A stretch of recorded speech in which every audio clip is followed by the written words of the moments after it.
We are here to discuss to you our topic about gene therapy. And we are from BSME 2B. My group mates are John Ray Alimanya, Laven Clint Argarin, Rodolfo Azanza, Ami Furing, Kate Nicole Galvez, Jamil Mencias, Nicole Andrea Oichinco, and yours truly, Nance Desal Isquilion. And before proceeding to our discussion, let me first give you an overview of our presentation. So, for our introduction, we are going to briefly talk about the roots of gene therapy, namely its history as well as the background of gene. The second one is all about gene therapy, which includes its definition, types, strategies, vectors, and products developed by gene therapy. And lastly, for our conclusion, we will explain to you the advantage and disadvantage of gene therapy, the latest trends, and the implication to education and life. And without further ado, let's welcome Miss Nicole Oichinco to discuss to you the history of gene therapy. Hello everyone, I am Nicole Andrea Ichinko, and for the history of gene therapy, we have created a little timeline where we included some of the major events that helped gene therapy to come to where it is now. So for decades, researchers specializing in genetic diseases have asked themselves the same question of what if they could treat an inherited disease or cancer at the genetic level. So most researchers believed that gene therapy was possible from the beginning, but it has taken decades of hard work, a better understanding of genetics, and the discovery of techniques with the potential to treat inherited diseases and cancers at the genetic level. The concept of gene therapy arose during the 1960s and 1970s and still in its infancy, meaning there is still insufficient information of reliable long-term data on the safety and efficacy of this therapy. But before the concept arose, some important discoveries were made first that allowed them to have an idea or a groundwork of this therapy. So let's proceed to the timeline. The first event happened during 1953, wherein the structure of DNA was characterized by a double helix. The discovery of the structure of DNA was made because of the works of Rosalind Franklin. However, Franklin died of cancer before her discovery was credited to her. James Watson and Francis Crick had access to Franklin's experimental results, which led them to their discoveries concerning the molecular structure of nucleic acids and its significance for the information transfer in living material. Because of this, the two of them received a Nobel Prize in Physiology or Medicine. Franklin's absence in the ceremony of the Nobel Prize probably led to the reason why her role in the DNA story was neglected for decades. She most likely never knew how significantly her data influenced Watson and Crick's proposal. The next event happened in 1961 to 1966, wherein the genetic code was discovered by deciphering the three bases of DNA in one of the 20 amino acids. The 19 remaining amino acids were deciphered soon after, paving the way for new technologies.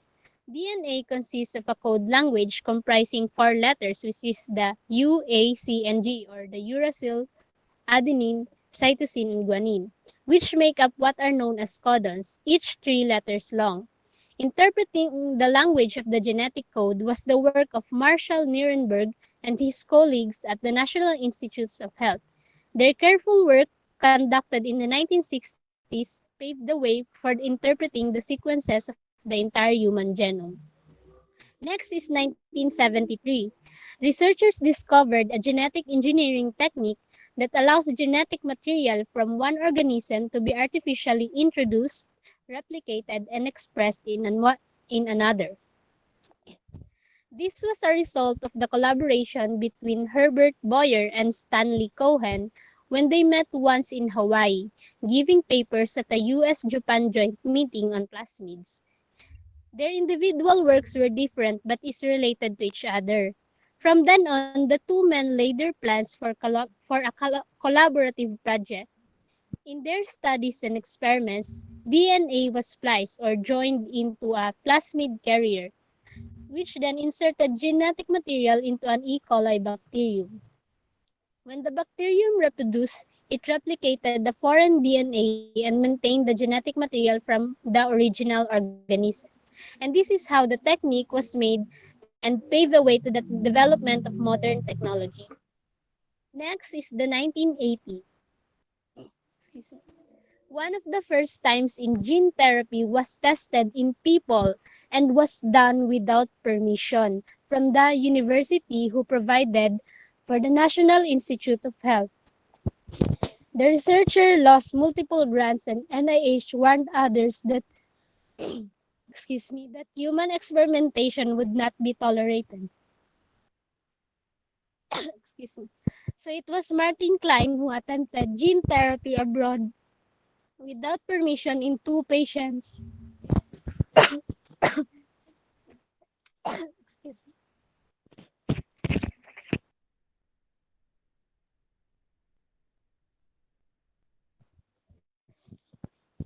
Sorry for that. So it was Martin Klein who attempted gene therapy abroad without permission in two patients with beta thalassemia, which is a rare inherited blood disorder by transferring the beta globin gene into their cells. This did not work because the cells did not replicate. To finish the history, here's Miss Amy Furing to discuss the remaining events in the history of gene therapy.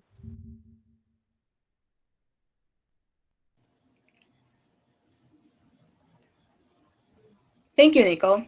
Okay, good eve everyone. I'm Ami G. Furing, and now let me discuss the remaining key moments in the history of gene therapy. Starting off with the year 1990. This is when the first gene therapy clinical trial was conducted using new viral vector technology. This process happened around 1985 to 1990. So to tell you the story shortly, it was in 1985 when Anderson and Michael Bliss started working together to demonstrate how cells from people with ADA deficiency could be modified in tissue culture. Then, in 1986, they tried transferring the correct genes into the bone marrow of animals, but later found out how transferring it in white blood cells was better. So, in 1989, the researchers teamed up with Dr. Steven Rosenberg to test how safe and effective the gene therapy would be in cancer patients.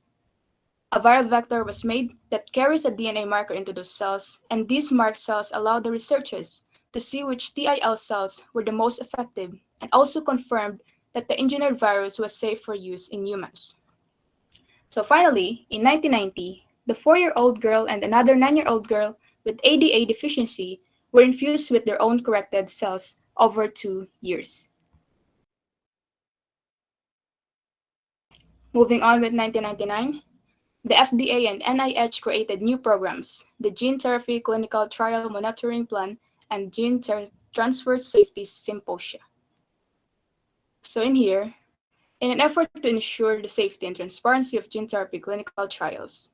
So this decision was made because of an 18-year-old patient named Jesse Gelsinger who died during a clinical trial using an adenovirus vector. Because of that, they add patient protection for the patients of gene therapy, which delayed the research that time. But this led to greater emphasis on safety and data sharing in gene therapy efforts ever since. So now let's jump into 2000, where in a clinical trial of gene therapy using a gamma retrovirus raised concern about the safety of gene insertion. In here, 10 patients with X-linked severe combined immunodeficiency were treated with gene therapy, which is led by Alain Fischer and Marina Cavazana Calvo. Initially, it seemed successful, but then many of the children began showing symptoms of various cancer-like diseases as a result of the gene manipulation. The experiment, and others like it, were subsequently shut down. This study demonstrated the need for improved viral vectors in gene therapy. Because of that, in 2020, FDA finalizes 6 gene therapy guidelines for the research and clinical development of gene therapies that will make gene therapy more safer and better. Lastly, this is the latest one, which is in 2021, a 4-day-old newborn received in vivo gene therapy for spinal muscular atrophy, making her the youngest patient at this point to receive gene therapy. This therapy was conducted at Women's Hospital, Baton Rouge, LA, USA. So that's all for history now. I'm going to give you a little background about how gene therapy was developed. So, in order for us to have a good little background in gene, here's the outline of what we're going to talk about. I'm just basically going to talk very little about it. So, at first, gene is a segment of DNA that codes for something. Basically, it contains information for a cell to read and use. Second, scientists discovered that they can take a gene and insert it in the DNA of an animal or plant cell, which will produce the bacterial protein. Genes of different organisms were mixed and matched to produce new creatures and products. So the last one that I'll talk about is that some genes aren't built perfectly or properly. And this results to mutations that can cause diseases. So this is where gene therapy comes in to fill up the missing part. Because genes were repaired to treat diseases. So before we jump into discussing all about gene therapy, here is a YouTube video for us to learn more about the basics of gene therapy. This short video will boost our understanding regarding the topic.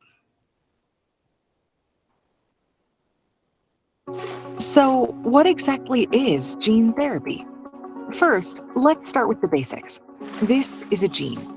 Genes are made up of DNA, which are the blueprints to build the enzymes or proteins that do the work for your body. As far as we know, humans have between 20,000 and 25,000 genes.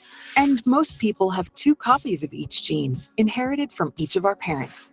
They are the building blocks of our physical makeup, from the color of our hair, to our athletic abilities, to our immune system. But sometimes genes aren't built correctly. And a small adjustment to the DNA within our genes can change how our proteins work, which can affect how we breathe, walk, or digest food properly.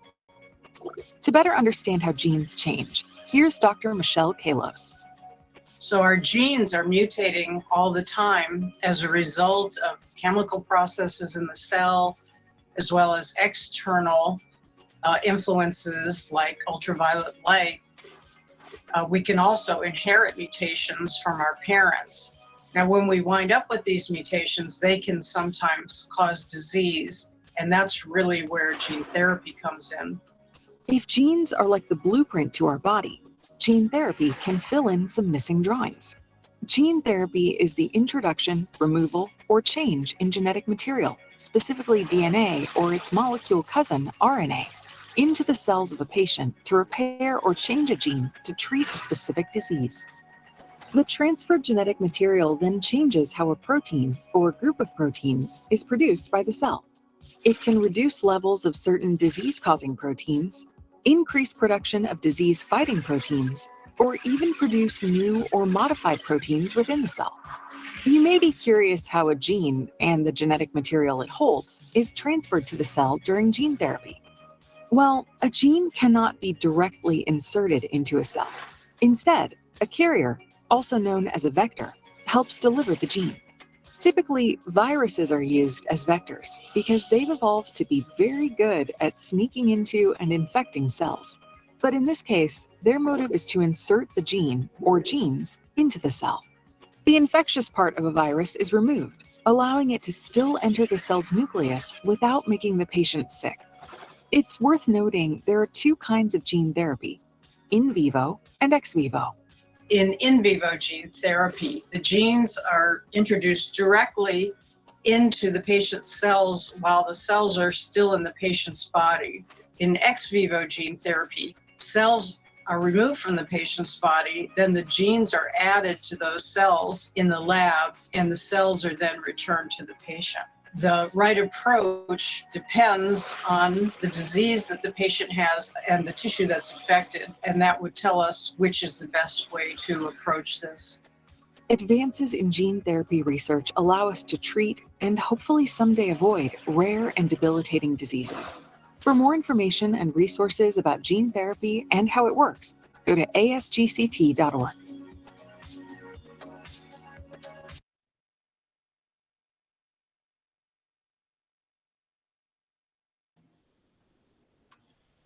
Now, let's move on and start to learn more about gene therapy.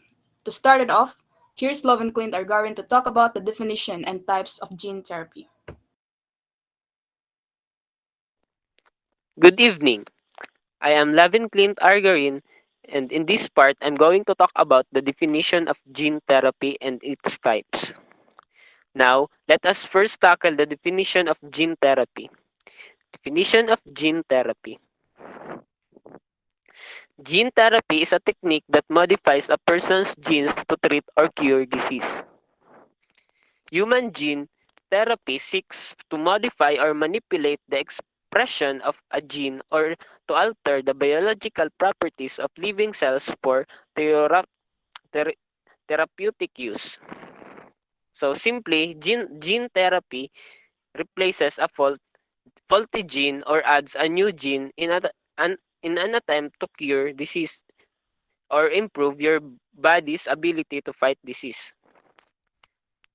Gene therapies can work by several mechanisms. First is replacing a disease-causing gene with a healthy copy of the gene. Some cells become diseased because certain genes work incorrectly or no longer work at all. Replacing the defective genes may help treat certain diseases. Second, inactivating disease-causing gene that is not functioning properly. Mutated genes that cause disease could be turned off so that they no longer promote disease, or healthy genes that help prevent disease could be turned on so that they could inhibit the disease. And lastly, introducing a new or modified gene into the body to help treat a disease. In some cases, your immune system doesn't attack disease cells because it doesn't recognize them as intruders. Doctors could use gene therapy to train your immune system to recognize the cells that are a threat. Let's Let us now proceed to the types of gene therapy. Gene therapy can be classified in two ways, in which the first one is according to in what type of cell is the gene therapy being introduced.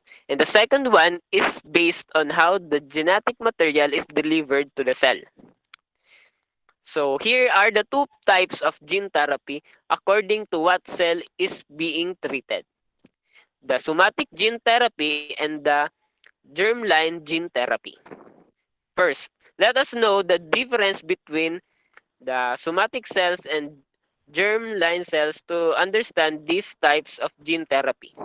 As you can see in the picture, somatic cells refer to our body cells, which are, for example, are those cells that we can find in our skin, brain, liver, etc.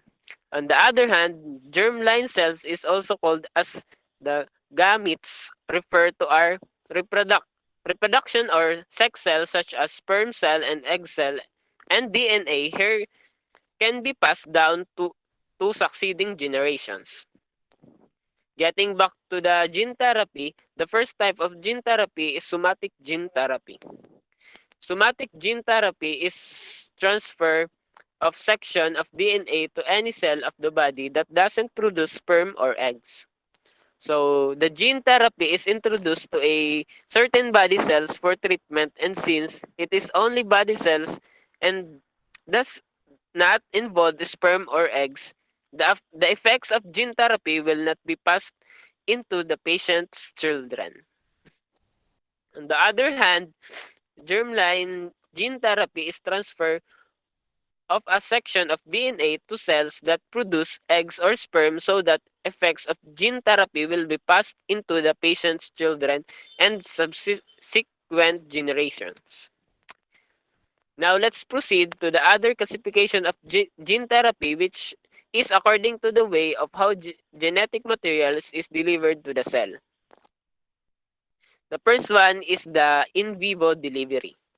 The direct delivery of the therapeutic gene, which is a DNA, into the target cell of a particular tissue of a patient constitutes the in vivo gene therapy. So simply, the in vivo delivery, genetic materials is delivered to the target cells that remains inside the body of the patient. So in this therapy, the gene therapy is the therapy itself. Let's proceed to the ex vivo delivery. So ex vivo delivery, gene therapy refers to the process of removing specific cells from a person genetically, altering them in a laboratory, and then transplanting them back into the person. So simply, in ex vivo delivery, genetic material can be delivered to a person's cells after they are taken out of their body. The technique of ex vivo gene therapy involves the following steps. First, they isolate cells with genetic defect from patient, or simply the defective cells are collected.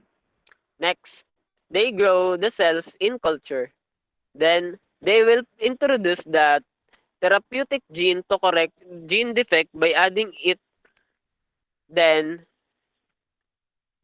by adding it to the cells using a vector. After that, they will select the genetically corrected cells, or the cells that are successfully corrected. Lastly, they will transplant the modified cells to the patient. So that's how ex vivo gene therapy is done. That's all for my part. Thank you.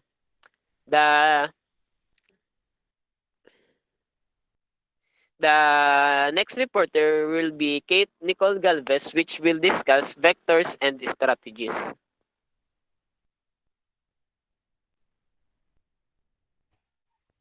Um, Thank you, Loven. Hello, guys. I'm Technical Galvez, and I'm here to discuss gene therapy vectors and strategies. Oh, gene therapy is a way to treat or prevent a specific disease using genetic material. One common way that researchers have found to accomplish this is by using a vector. Vectors are essentially vehicles designed to deliver therapeutic genetic materials such as working genes directly into a cell.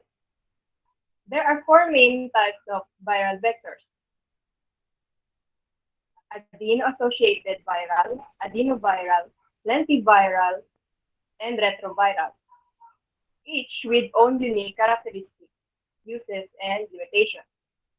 First, we will discuss about the use of viruses. Because viruses have shown to be particularly efficient at finding their way into cells, vectors are often generated from viruses. All viral genes are deleted, and the vector is modified to transmit only the therapeutic genes, making vectors safe to use. Three criteria are used to choose which virus to employ as vectors. Criteria number one: how well researchers understand the virus. The second, how well the virus can target certain cell types. And the third, how safe the virus is to use. Vectors make use of the shell of the virus, also known as the capsid, to help transport working genes to the target cell. The next one is the adeno-associated viral AA or AAV vectors. Adeno-associated viral vectors, also known as AAVs, are typically used to deliver smaller DNA packages or genes. The size capacity of this vector may be a factor to determine which rare diseases it can target. They are known to be safe and efficient when used for in vivo gene therapy approaches. The next one is adenoviral vectors, In some ways, adenoviral vectors are similar to AAV vectors. For instance, they're most often used to deliver DNA packages into non-dividing cells. However, adenoviral vectors are larger and capable of delivering genetic packages almost 8 times the size of the AAVs. Adenoviral vectors can cause strong immune responses, which result in potentially harmful inflammation throughout the body and decreased effectiveness of the therapy. The last two are lentiviral and retroviral vectors. Lentiviral and retroviral vectors can carry larger genetic packages of RNA, which is converted into DNA. During this process, the vectors integrate into the genome of the target cell. Unlike AAVs and adenoviral vectors, the ability to integrate into the cell genome makes lentiviral and retroviral vectors best suited for dividing cells, which are targets of an ex vivo treatment approach. For example, these vectors are used to target T cells, which are type of immune cells, and stem cells, which are special cells that can develop into many cell types. Now, moving on to the strategies of gene therapy. So, how does gene therapy work? Although there are several strategies for gene therapy, the most commonly used method involves inserting a therapeutic gene into the genome to replace the abnormal or disease-causing gene. The gene that is inserted is delivered into a target cell via a vector. So as I said, usually this vector is a virus, although non-viral vectors are in development. As, as I said, viruses are a good choice for introducing genes into a cell because they typically operate by transferring their own genetic material while replicating themselves. Once the target cells are infected with a viral vector, the vector releases its therapeutic gene, which then incorporates into the cell's DNA. The goal is that the cell will start using the new gene to make functional, healthy proteins. There are three main strategies for using gene therapy to restore the target cells or target tissues to a normal healthy state. The first one is insert the functional version of a gene in hopes of replacing the abnormal form. This is used to treat single gene disorders like hemophilia A and B and cystic fibrosis. The second one is insert a gene that encodes for a therapeutic protein that treats a disease. This is used to treat acquired diseases like infection or ischemic heart disease. And the last one is use gene transfer to downregulate gene expressions in hopes of decreasing the activity of a harmful gene. So that would be all for my part. Now let's welcome Jamil for his cellular and gene therapy products.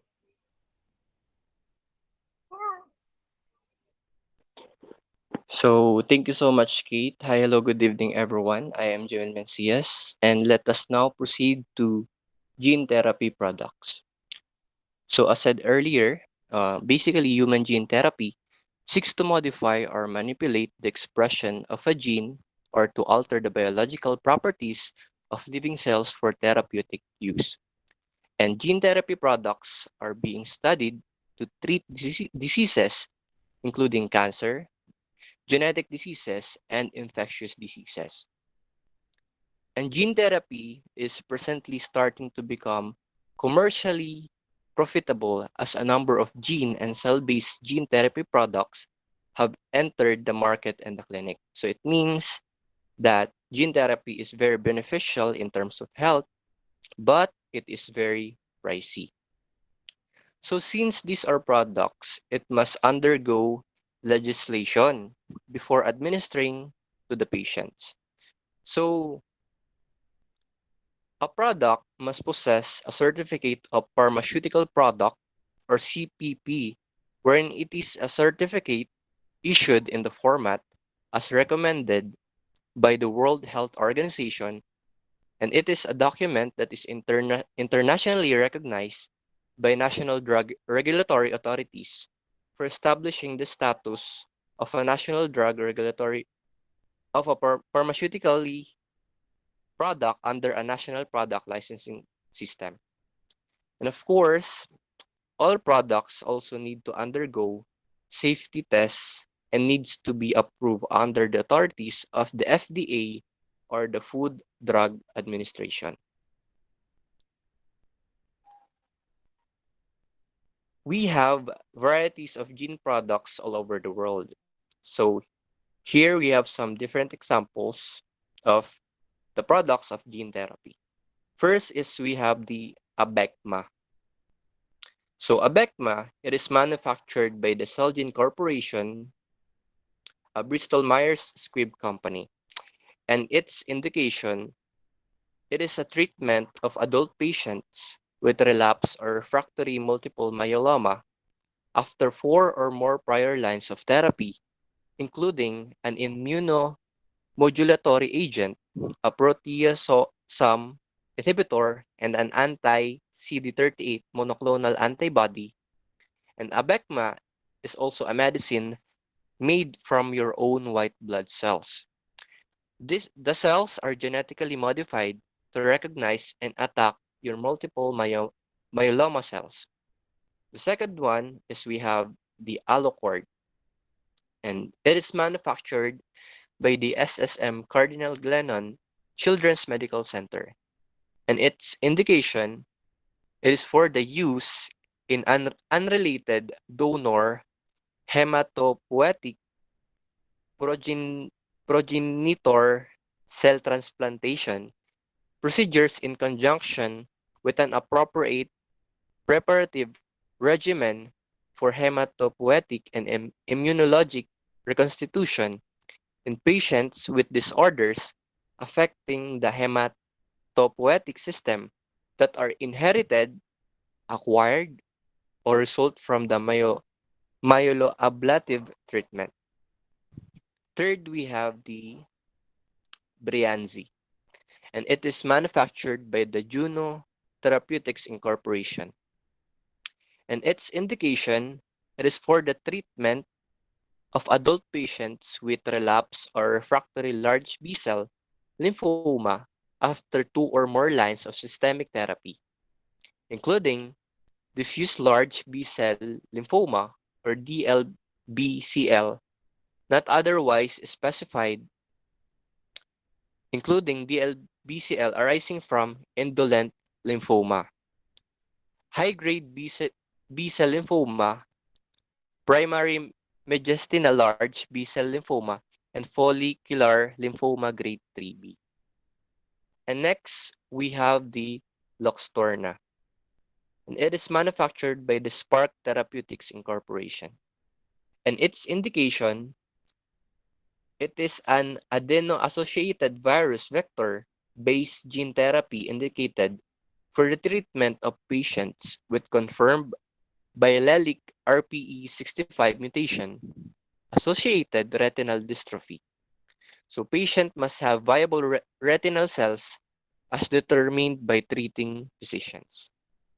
Next is we have the Gene2IT. It is manufactured by the Organogenesis Incorporated, and its indication is an allogeneic cellularized scaffold product indicated for topical non-submerged application to surgically created vascular wound bed in the treatment of mucogingival condition in adults. And lastly, we have De La Vive, and it is manufactured by the Fibrocell Technologies Incorporated. And its indication, it is indicated for the improvement of the appearance of moderate to severe nasolabial fold wrinkles in adults. So next, we have the next discussant, which is Miss Nance Esquilion, to tackle about the advantages and disadvantages of gene therapy. Hello. So, thank you, Jamil. Good day again, everyone. I am Nancy Skillion, and to proceed, gene therapy is an experimental technique in medical science that uses genes to either prevent or treat diseases. The goal with this approach is to create a future world where doctors could treat specific disorders by inserting genes into the patient's cells instead of using surgery, drugs, or other interventions to improve health.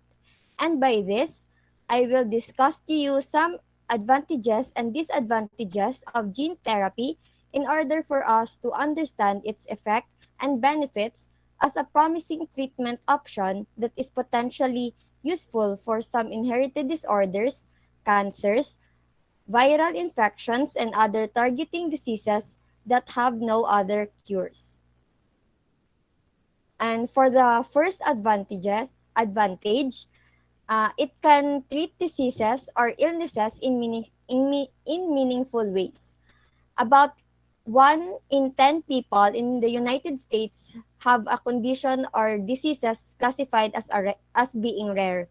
That means that there are over 33 million Americans who could benefit from gene therapy. This intervention could reduce or eliminate the pain and suffering that occurs when a genetic abnormality is present in person's body. When doctor can replace or deactivate faulty cells that lead to a terminal condition, then the individual and their families can find the relief that they require to live a meaningful and happy life. And for the second one, it can improve person's life in other ways. The focus of gene therapy research is to create new medicine and treatment approach that is elevate suffering, and when we discover beneficial processes through this work, then we might be able to apply it to farming, environmental causes, pet health, food transportation to ensure that we will have access to the best possible life. Simple changes could also create profound results in almost every industry. And for the third one, it can be a successful treatment option. There is always a measure of unknowns that patients experience in a medical world. Individual bodies react individually to the same treatment option. What we know about gene therapy is that the clinical trials of this intervention have shown some success when treating some specific diseases. If you are dealing with hemophilia, leukemia, blindness, that's caused by a severe combined immune deficiency issue, then you might be a viable candidate for this therapy option. Next, for the fourth one, gene therapy could be useful in the treatment of multiple diseases. Although there are not any gene therapy products that are currently available in the United States healthcare market or even in the Philippines, there are clinical studies that suggest this approach could be useful in the treatment of a variety of conditions. Then lastly, the medical impact of gene therapy can create permanent results. Once the faulty genetics are placed by a correct genes, this therapeutic approach earns the advantage of being a long-lasting and sometimes permanent result. Although this advantage doesn't apply in every situation, many patients can reverse their bothersome symptoms in short amount of time in either in the body or out of the body approach. Then is even the possibility some of the changes could be inheritable to the next generation, which could reduce their risk of suffering from a similar future.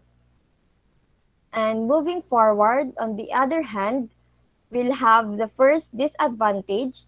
There could be an unwanted immune system reactions. The body's immune system might see the virus that used to replace unwanted genes as invaders that must be extinguished before they cause harm. In severe reactions, this is even possible for the immune response to target the body's organ and cause them to fail. The second one is the current gene therapy method can sometimes target the wrong cell. Viruses have the capability of affecting more than one type of cell in the human body during a gene therapy treatment. It is entirely possible that altered virus can deliver the information to the cell could infect additional ones, not just the one that contain the mutated or missing genes. When this advantage occurs, then the healthy gene could receive damage that have unpredictable results. There is also a possibility that the outcome could involve diseases development, illness sensitivity, or even cancer. And the last one is gene therapies could cause a potential tumor. If the new genetic information from a virus gets inserted in the wrong spot in your body, then there is a risk that the treatment process could lead to tumor formation. This advantage is present even when vectors aren't being used to deliver information to the cell. And that's all for the advantage and disadvantage of gene therapy. And to proceed, let us first welcome Mr. John Ray Alemania to present the latest trends and challenges in gene therapy. Thank you for listening. So, thank you po, Ate Nance. So, good evening, everyone. I am going to discuss the latest trends and challenges in gene therapy. The field of gene therapy is at a pivotal moment. With the recent explosion of clinical activity, it is well poised for further growth, but there are also existing challenges it will need to overcome. As the industry continues to evolve, here are the latest trends that the Novartis therapies believes will be critical to watch. So the first one, gene therapy will drive transformation for patients, science, and industry as it expands. Gene therapies have already transformed patients' lives with four gene therapy products approved in the United States. The field is poised to grow exponentially with investigational new drug applications with the FDA for ongoing gene therapy clinical studies and several new gene therapy indications expected to secure United States and European Union markets approval by 2030. For further scientific and technological advancements, it will continue to grow the number of therapies available, expanding their impact to more people and treating more prevalent diseases. The ability to introduce inhibition into the disease pathways through gene therapy, thereby blocking some functions that is dysregulated in the course of the disease, will be one breakthrough the industry needs to move beyond genetic diseases and into chronic diseases that impact broader populations. The second one, global health authorities will push higher standards but also show greater flexibility. For a time, there was an assumption that companies could file for approval of a gene therapy based on phase 1 open, lab- open label studies. There may still be occasional approvals of this kind, but they will be rarer. As applications and the potential patients pool grows, there is a move toward regulators increasing requirements across the industry, seeking both broader efficacy data as well as more robust long-term safety data even in earlier phases of clinical studies. This reflects regulatory authorities' increasing understanding of the field and an increased focus on how a gene therapy program fits into the context of the broader treatment landscape. In parallel, global health authorities are likely to show greater flexibility in the form and type of evidence that is required. In the future, there will be a move toward embracing a wider variety of fit for purpose evidences types to allow companies to put together robust data packages for review. The third one, manufac-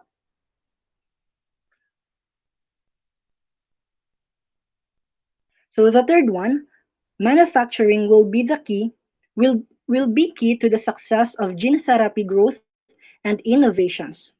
So while traditional therapeutics are designed to be easily replicated, gene therapies require an innovative manufacturing processes supported by specialized equipment and personnel.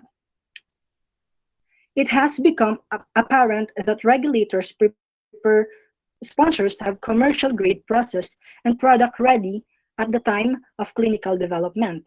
While, while investing in the manufacturing is historically difficult without a close to market product, an early focus on manufacturing to advance a product is now non-negotiable for a product to be commercially viable and reach patients. Next is stakeholders will work together to encourage health system to adopt new paradigms that reflect the value gene therapies bring to patients and more broadly to society. So one time, gene therapies provide incredible innovations, but they also challenge a healthcare system built around chronic treatment. Higher one-time upfront payment for gene therapy benefits is a vastly different and new concept. Innovative financing models will play a significant role in realizing the potential benefits of these therapies. For example, outcomes-based financing models effectively articulate the value of a product and provide an opportunity for payers to recognize the potential of one-time interventional strategies.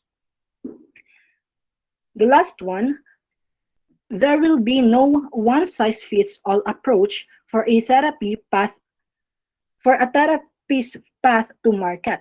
So the path of each therapy from development to commercialization will differ based on factors like patients' needs and reimbursement pressures.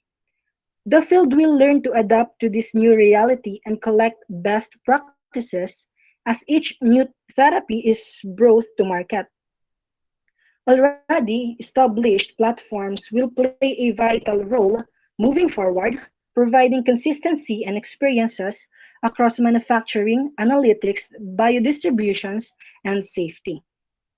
So now let us proceed to the challenges gene therapy faces. So gene therapy is not a new field. It has been evolving for decades, despite the best efforts of researchers around the world. However, gene therapy has seen only limited success. So why? Why does gene therapy has seen only limited success? So gene therapy possesses one of the greatest technical challenges in modern medicine. It is very hard to introduce new genes into cells of the body and keep them working. And there are financial concerns. First, can a company profit from developing a gene therapy to treat a rare disorder? Because if not, who will develop and pay for these life-saving treatments? So now let's look at some of the main challenges in gene therapy. The first one, gene delivery and activation. For some disorders, gene therapy will work only if we can deliver a normal gene to a large number of cells, say several millions in a tissue, and they have to the correct cells in the correct tissues. So once the gene reaches its destination, it must be activated or turned on to make the protein it encodes. Once it once it's turned on, it must remain on. Cells have a habit of shutting down genes that are too active or exhibiting other unusual behaviors. Introducing changes into the wrong cells targeting a gene to the correct cells is crucial to the success of any gene therapy treatment. Just as important, though, is making sure that the gene is not incorporated into the wrong cells. Delivering a gene to the wrong tissue would be inefficient and it could cause health problems for the patient. So the next one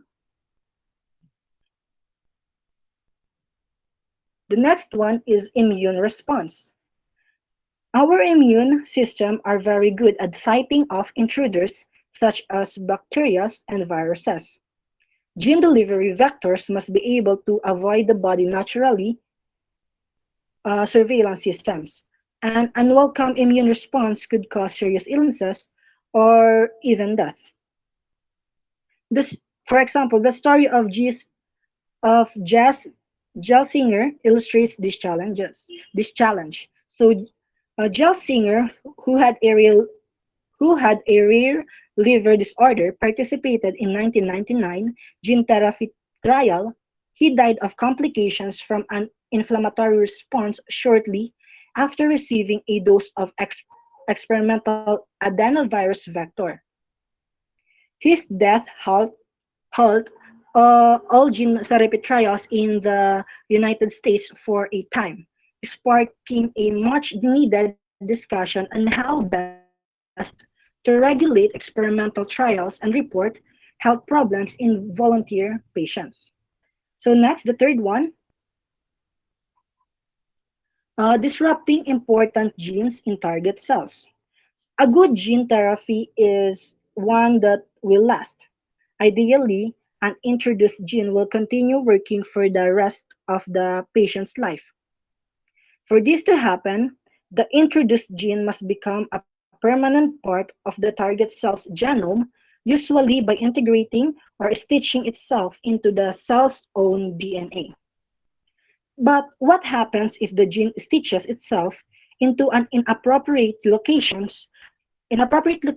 disrupting another gene?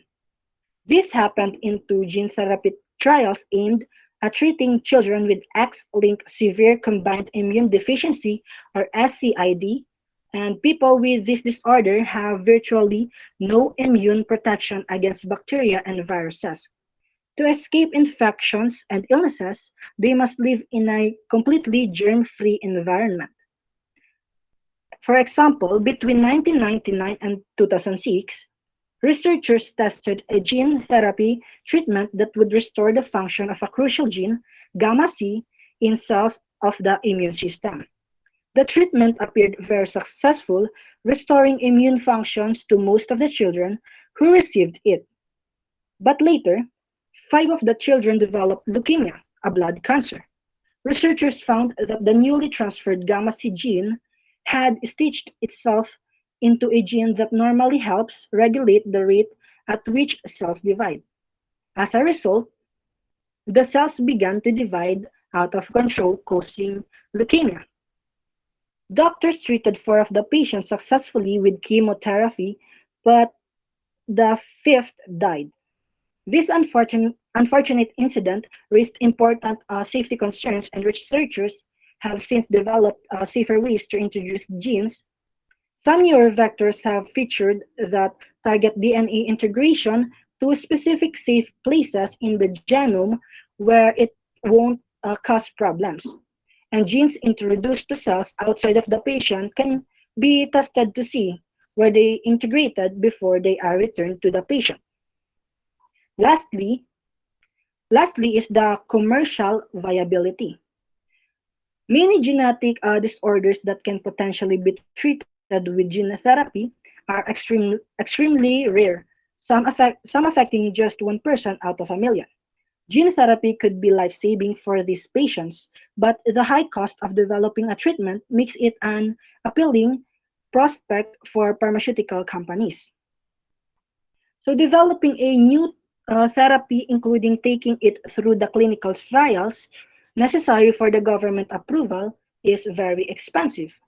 With a limited number of patients to recover those expenses from, developers may never earn money from treating such rare genetic disorders, and some patients may never be able to afford them. And some diseases that can be treated with gene therapy, like cancer, are much more common. However, many promising gene therapy approaches are individualized to each patient. For example, a patient's own cells may be taken out, modified with a therapeutic gene, and returned to the patient.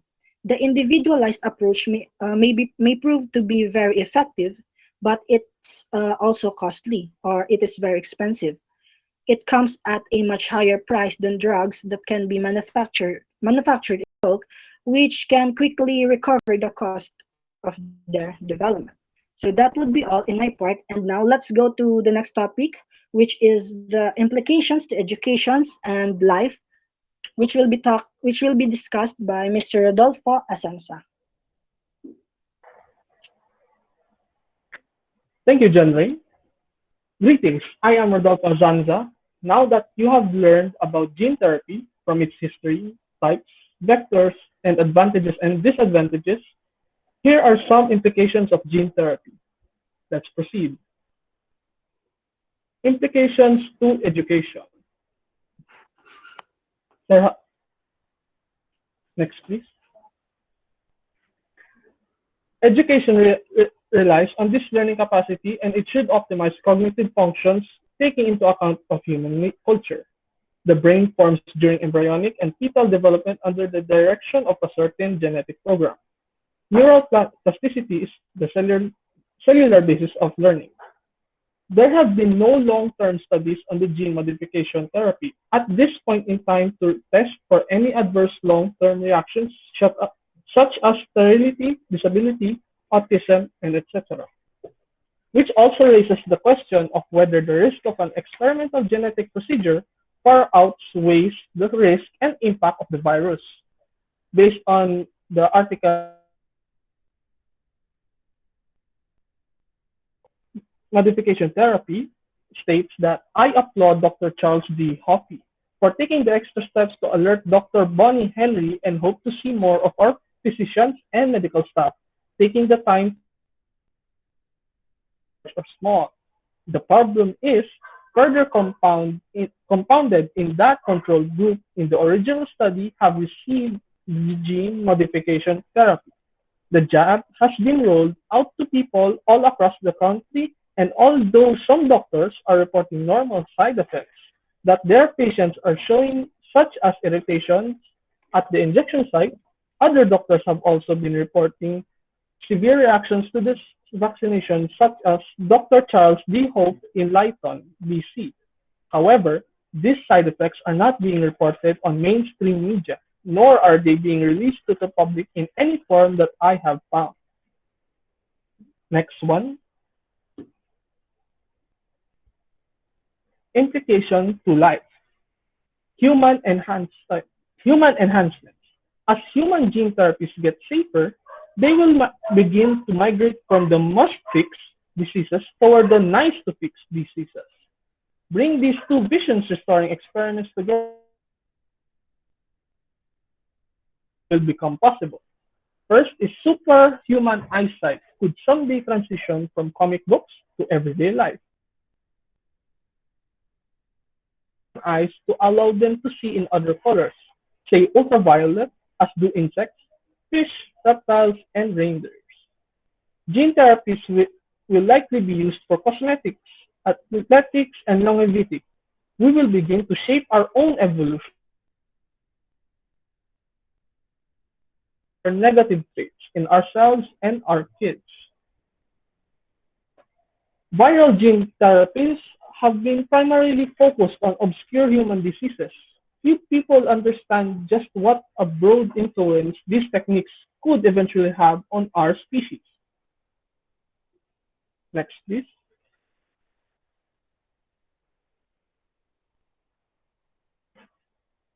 Plant disease control. This enabled us to create transgenic plants that are resistant to various fungal diseases.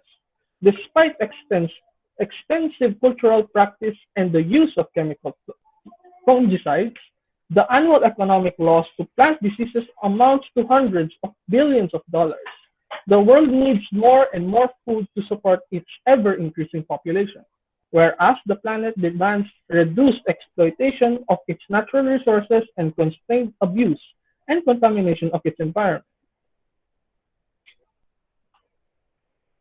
So that's all for our discussion. We are hoping that you gain some knowledge about gene therapy. Again, we are from BSME2B, and thank you for listening. Good day and good night.